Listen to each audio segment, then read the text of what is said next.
रेणुका, या बुलेटिनमध्ये तुमचं स्वागत आणि बुलेटिनच्या सुरुवातीला एक राजकीय घडामोड आपण बघणार आहोत। महाआघाडी समोरच्या अडचणी काही कमी होताना दिसत नाहीयेत। या महाआघाडीमध्ये वंचित बहुजन आघाडीच्या समावेशाची शक्यता आता धूसर होत चालली आहे। माकपला दिंडोरी मतदारसंघ सोडायला राष्ट्रवादीने नकार दिल्याचं कळतंय।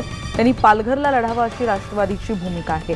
पालघर काँग्रेसच्या कोट्यात आहे आणि काँग्रेसकडून या आघाडीला ती जागा देण्याचे संकेत देण्यात आलेत आणि बविवा निवडणुकीनंतर आता सोबत आघाडीत राहील का हा देखील एक संभ्रम निश्चितच कायम आहे।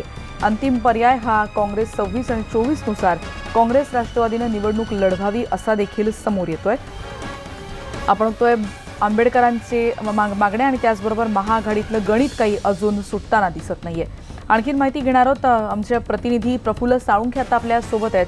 प्रफुल्ल, हे गणित काही सुटत नाही, अखेर शक्यता धूसर म्हणायचं का? नक्कीच रेणुका, जर आपण महाआघाडीतल्या घटक पक्षांचं जर गणित पाहिलीत म्हणजे प्रकाश आंबेडकरांची वंचित विकास आघाडी जी वंचित बहुजन आघाडी आहे त्या संदर्भात अजून कुठलाही निर्णय झाला नाही आणि प्रकाश आंबेडकरांच्या अटी ज्या आहेत त्या मान्य करायला काँग्रेस आणि राष्ट्रवादी तयार नाही।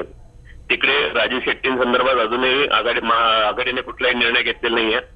त्याचबरोबर दिंडोरीची जागा जी माकपला सोडायची आहे ती जागा देखील अजून राष्ट्रवादी सोडायला तयार नाहीये। त्याऐवजी त्यांनी पालघर ही जागा घ्यावी असं सध्या राष्ट्रवादीकडून सांगण्यात आलेलं आहे। आणि त्याचबरोबर जो सर्वात महत्वाचा म्हणजे पालघरला बहुजन विकास आघाडीची जी जागा आहे त्या ठिकाणी काँग्रेसला ती जागा सुटलेली आहे, पण त्या ठिकाणी माकपने लढावा अशी भूमिका राष्ट्रवादीने घेतली। या सगळ्या जर गोष्टी पाहिल्या तर चारही जे घटक पक्ष या ठिकाणी येऊ घातलेले आहेत त्यांच्याबाबत कुठलाही निर्णय होताना दिसत नाही। त्यामुळे ही महाआघाडी या ठिकाणी होणार की नाही होणार हे स्पष्ट जरी आपण आता जरी नाही सांगणार तरी जी शक्यता आहे ती मात्र पूर्णपणे धूसर होताना दिसते। प्रफुल्ल, पण अगदीच काही दिवस राहिलेत आचारसंहिता लागू व्हायला आणि त्याआधी अंतिम तोडगा काढण्यासाठी किंवा पुन्हा काही बैठका होण्याची शक्यता अगदी शेवटच्या टप्प्यावर? रेणुका, जर आज काँग्रेसची जी 26 जणांची यादी आहे त्या संदर्भातला अंतिम निर्णय दिल्लीत या ठिकाणी होईल। जर 26 जणांची अंतिम यादी जर काँग्रेसने स्पष्ट जाहीर केली तर या ठिकाणी महाआघाडीतल्या घटक पक्षांना कुठलं स्थान असेल हे मात्र या ठिकाणी समजू शकत नाही। कारण ज्या पद्धतीनं आता 26 जागांवर काँग्रेसने आपल्या उमेदवारांच्या संदर्भातली यादी जी आहे ती काँग्रेस हायकमांडकडे दिलेली आहे आणि त्यावर स्क्रीनिंग कमिटीची आज बैठक होईल आणि या बैठकीत जर राजू शेट्टी वगळता इतर कुठल्याही पक्षांना या ठिकाणी जागा सोडण्याबाबत कुठलाही तोडगा होताना दिसत नाहीये। धन्यवाद। या सगळ्या माहितीबद्दल आपण बघतोय की या समावेशाची शक्यता धूसर आहे आणि माकपला दिंडोरी जागा देण्यावरचा हा सगळा एकीकडे वाद आहेच, पण त्याचबरोबर महाआघाडीमधलं एक गणित काही सुटताना दिसत नाहीये। पुढची महत्त्वाची बातमी आपण बघणार आहोत। सीआरझेड प्रकरणी अनधिकृत ठरवण्यात आलेला नीरव मोदीचा आलिशान बंगला स्फोटक लावून जमीनदोस्त केला जातोय। 100 कोटीचा हा बंगला आहे आणि तब्बल 100 डायनामाइटचा वापर करून हा बंगला आता पाडावा लागतोय। स्फोटक लावून हा बंगला पाडण्याची प्रक्रिया काही वेळापासून सुरू झालेली आहे। राजस्थानमधल्या एका कंत्राटदाराला हे बंगला पाडण्याचं काम देण्यात आलेलं आहे। त्यातली ही एक्सक्लुझिव्ह दृश्य सध्या आपण बघतोय।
या बंगल्याचं पाडकामाला सुरुवात झालेली आहे आणि राजस्थानमधल्या एका कंत्राटदाराला हे बंगला पाडण्याचं काम देण्यात आले। आपल्या माहिती आधी देखील हा बंगला पाडण्याचं काम सुरू होतं, पण काही प्रयत्नानंतर लक्षात आलं होतं की मोठ्या प्रमाणात बांधकाम होतं, मजबूत बांधकाम होतं आणि त्यानंतर या संदर्भात निर्णय घेण्यात आला आणि राजस्थानच्या एका कंत्राटदाराला हे बंगला पाडण्याचं काम देण्यात आलं।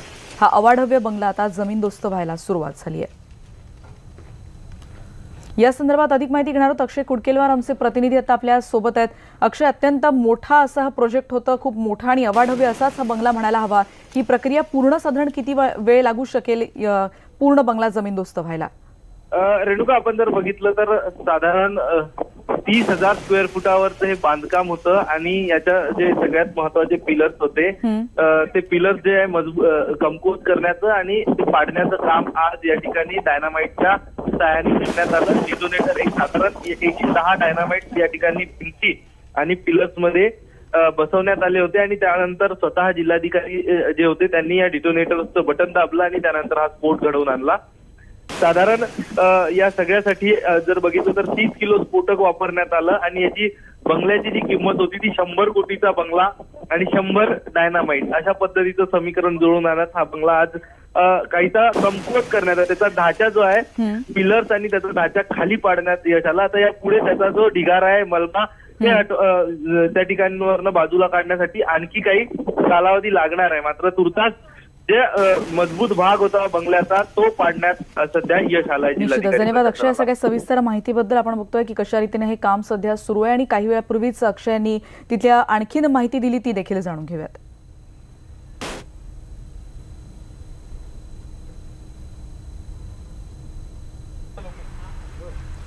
13,000 करोड रुपयाच्या पंजाब नॅशनल बँक घोटाळ्यातील प्रमुख आरोपी नीरव मोदी याचा आलिशान आणि प्रशस्त असा अलिबाग स्थित बंगला आज जिल्हाधिकारी कार्यालयाकडनं जमीनदोस्त करण्यात आला आणि विशेष म्हणजे हा बंगला पाडण्यासाठी, अनधिकृत बंगला पाडण्यासाठी या ठिकाणी अलिबागमध्ये पहिल्यांदाच डायनामाइट आणि डिटोनेटरचा वापर करण्यात आला।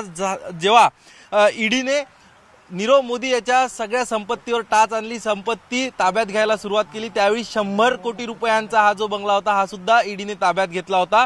मात्र हा बंगला CRZ चे नियम धाब्यावर बसून बनवण्यात आला, बांधण्यात आला असं ज्यावेळी लक्षात आलं त्यावेळी हा बंगला पाडण्यासाठी जिल्हाधिकारी कार्यालयाकडे सोपवण्यात आला आणि त्यानंतर डिसेंबरमध्ये बंगला पाडण्याची न्यायालयीन प्रक्रिया सुरू झाली आणि आज हा बंगला या ठिकाणी डायनामाइटच्या सहाय्याने जमीनदोस्त करण्यात आला। काही भाग जो होता बंगल्याचा, काच आणि इत्यादी साधनसामुग्री ही JCB आणि पोकलंडच्या सहाय्याने पाडण्यात आली होती।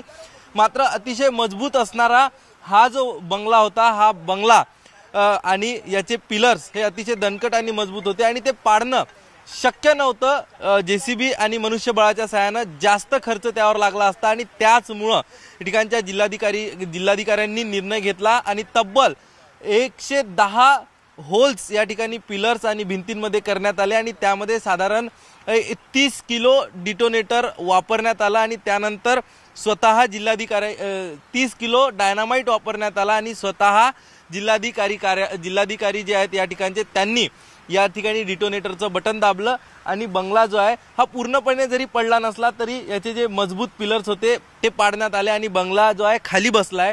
आता पुन्हा JCB आणि पोकलंडच्या सहाय्याने ह्या बंगल्याचा मलबा जो आहे ढिगारा हटवण्याचं काम हाती घेण्यात येईल आणि हा बंगला पुन्हा जिल्हाधिकारी कार्यालयाकडनं ही जागा, ही मालमत्ता ईडीकडे सोपवण्यात येईल। एकंदरीत या नीरव मोदींवरती 13,000 कोटीचं कर्ज असलं तरी कुठेतरी एक संदेश या माध्यमातून देण्यात येतोय की भारताचं 13,000 कोटीचं कर्ज बुडवून पळणाऱ्या नीरव मोदीचा बंगला हा या ठिकाणी डायनामाइटच्या सहाय्याने उडवण्यात आला आणि हा संदेश या ठिकाणी देण्याचा प्रयत्न जिल्हाधिकारी कार्यालयामार्फत केला गेला आहे। व्हिडिओ जर्नलिस्ट उमेश गोविलकर सह अक्षय कुडकेलवार, न्यूज 18 लोकमत, अलिबाग।